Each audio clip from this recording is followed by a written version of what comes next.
You're welcome to Puff Television Studio, where we have a veteran journalist in the house in the name of Wale Olayemi.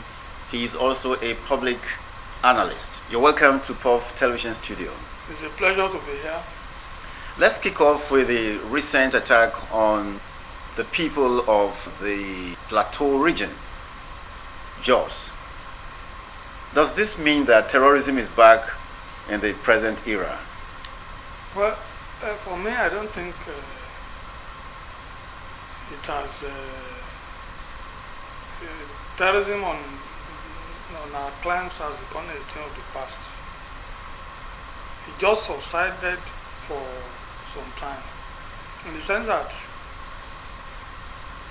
a lot of factors that have been responsible for some of these things, maybe for political reasons or some other things, we tend to push them underground as if they don't really matter. The issue with Plateau, I think there was a time I reported the crisis in Plateau, and I discovered that there are things that are much more deeper than what people are talking about. Let me start an example. The people of Plateau are predominantly Christians. Two, they are predominantly agriculturists. They don't have the history of herding any animal. They don't herd cattle. They are basically farmers and very, very good at it. Fruits and all the rest.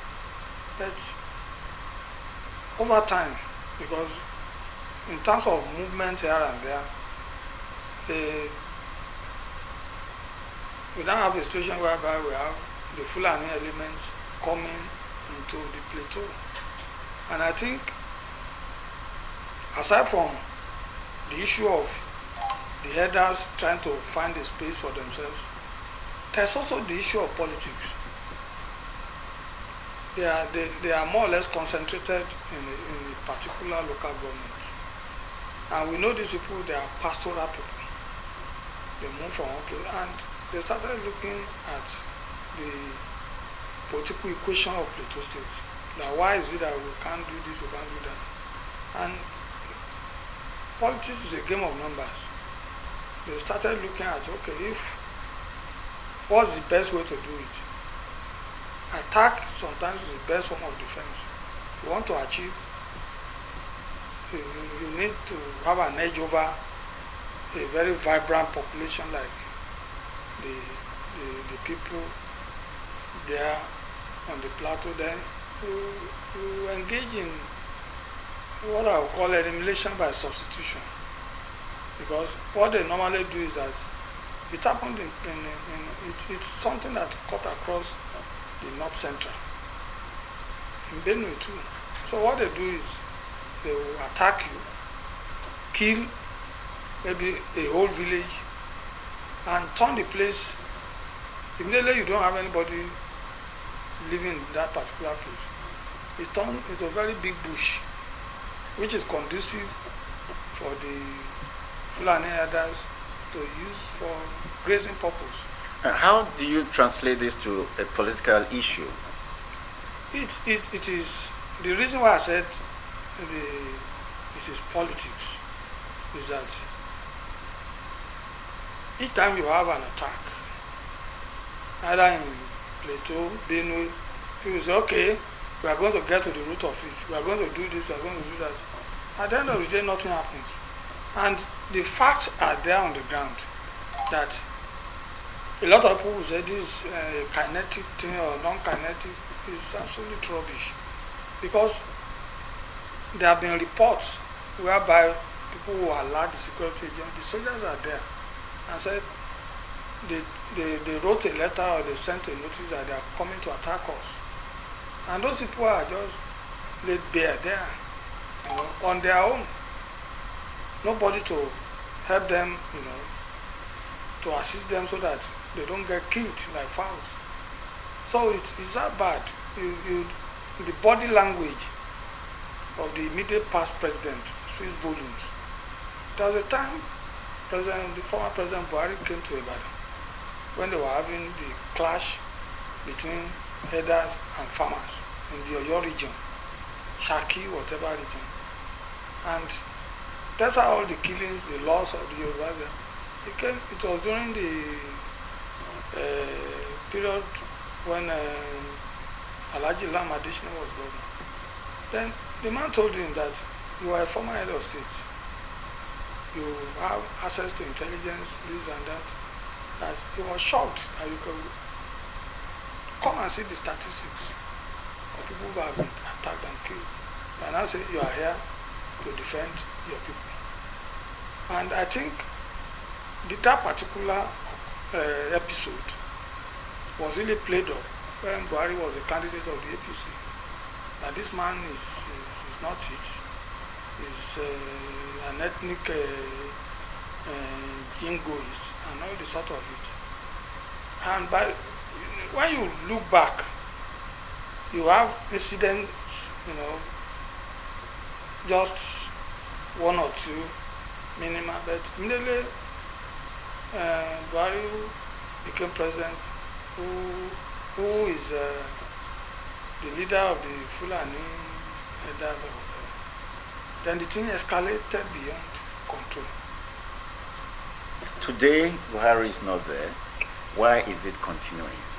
It will continue because we've seen glaring cases of complicity on the part of the security people.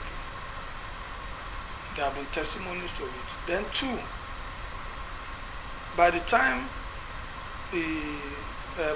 Libya as a country fell, and there are so many factions in Libya, security analysts want those of us in the West African sub-region that we should find a way to curb migration down here, particularly people coming via the Niger, whatever, down here, because these are people who Muammar Gaddafi employed to stabilize his administration there. So they were well-trained people, marksmen and all the rest of it. When the government collapsed and the man was killed, they migrated downwards here.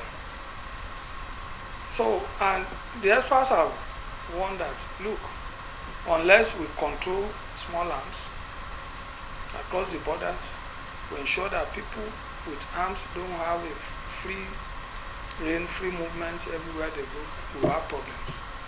But it seems as if along the line, most of the governments across the West African coast, they didn't take it serious until we started having the insurgency. We started hearing Boko Haram, this and that.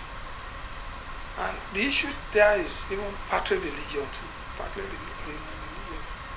A lot of people, like the Boko Haram people, they don't believe anybody should go to school. Go to school to do what?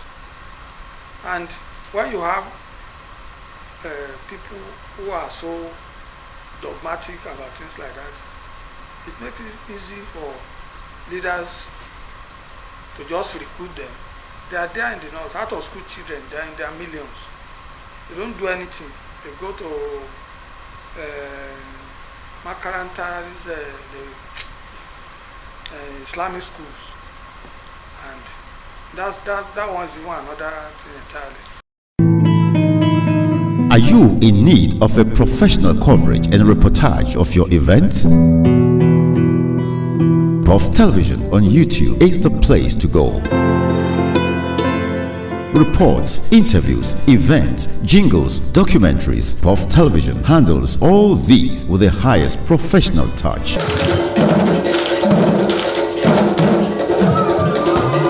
Contact us today on 070-683-99526 or visit our studio at Crystal Music and Film School, White House, Ode Quarters at Drekiti. Puff Television, every production a masterpiece. People of the fountain. The repeated attacks is like it's really increasing across the country, and it looks like a resurgence of what we Nigerians experienced during the Buhari administration. There was a temporary break when this new government came on board before it started all over gradually, and it seems to be rising more and more. Is this not speaking of the inability of the present government to handle the security of this country? Well, if we look at the trajectory of the serious security issues that we are having, we discovered that there was a time, let us change the service chiefs. Nothing happened after. We didn't see any improvement on the theater of war. People still get killed, and there were stories, many stories of the security people collaborating with these insurgents, and even a particular section of the country who are in the military will give orders that don't do this, don't do that. For some people, they will say, okay, go to so places. Before they get there, information will have reached the insurgents, and they will just lay an ambush for our soldiers and just kill them like that. So there were moles. Yes, there are, even within the security forces. Even now? Up to now. And I think we always talk about the rejig of our security architecture.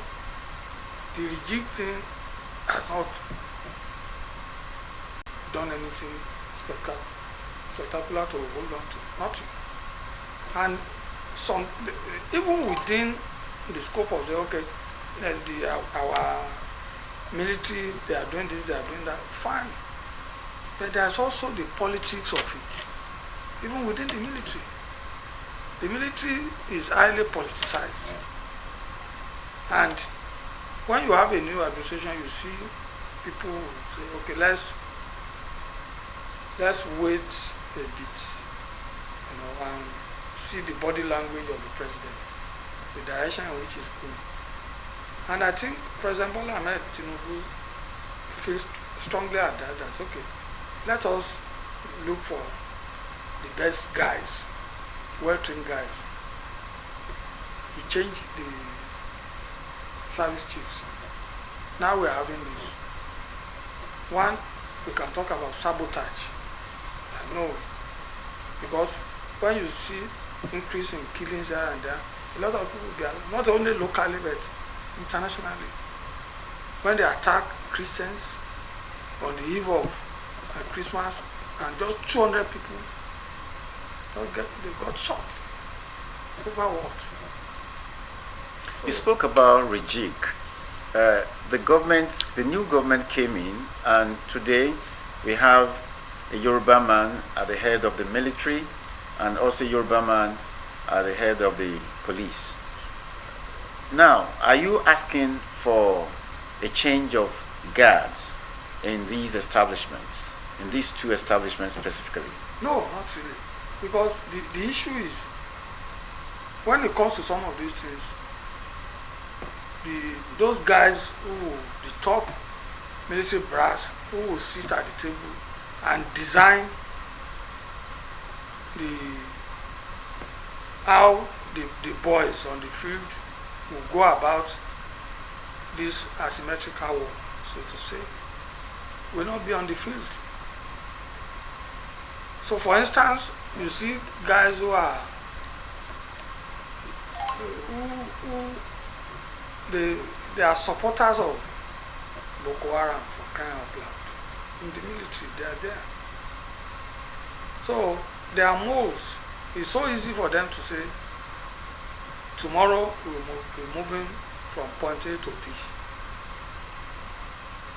There was this girl, well-trained Air Force officer. I've forgotten the name. See how the lady was just taken out. She was 24. Because there were reports that the lady came back from the US and she was doing precision bombing of Boko Haram outlets. Some people felt bad about that, and something just happened to her.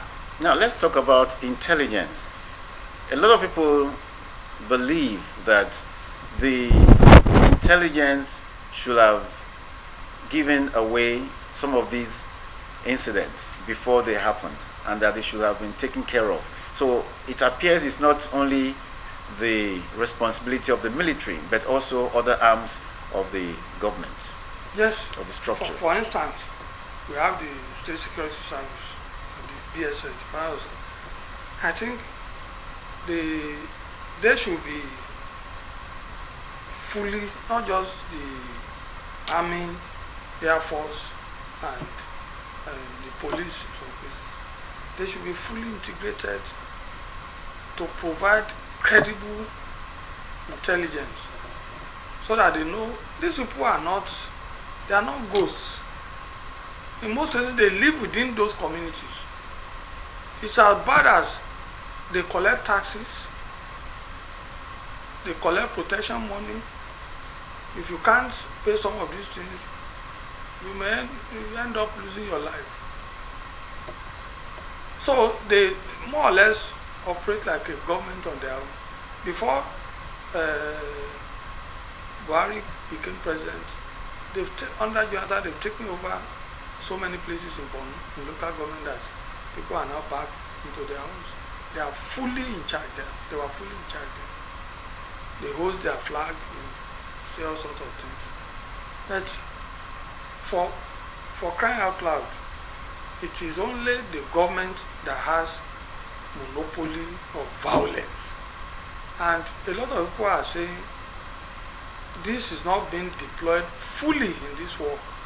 Because if we look at it, we've been battling with this thing since the early 90s. There has to be an end to this. It shouldn't continue like this. And unfortunately, there's another thing in the mix now. A lot of people are talking about the economy of the war itself. That some people are benefiting hugely from the confusion in the North Central and the Northwest. Now, if these attacks continue, don't you see it as a smear on the quality of governance of Asiwaju Bola Ahmed Tinubu currently? To some extent, I will agree with you. Because something has to be done. It has to be checkmated. Because the kind of support enjoyed by President Bola Ahmed Tinubu and the expectations of people, if these things don't stop, people will lose confidence in him.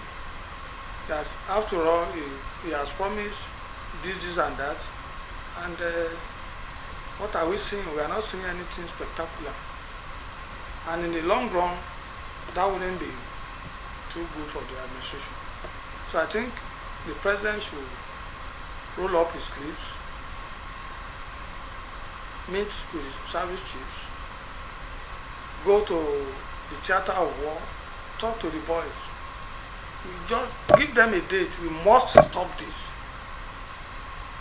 This is a very vast country, there's no doubt about it. But we can deploy technology. And going forward, I think Nigeria needs something like a national guard that is not the army, is not the police.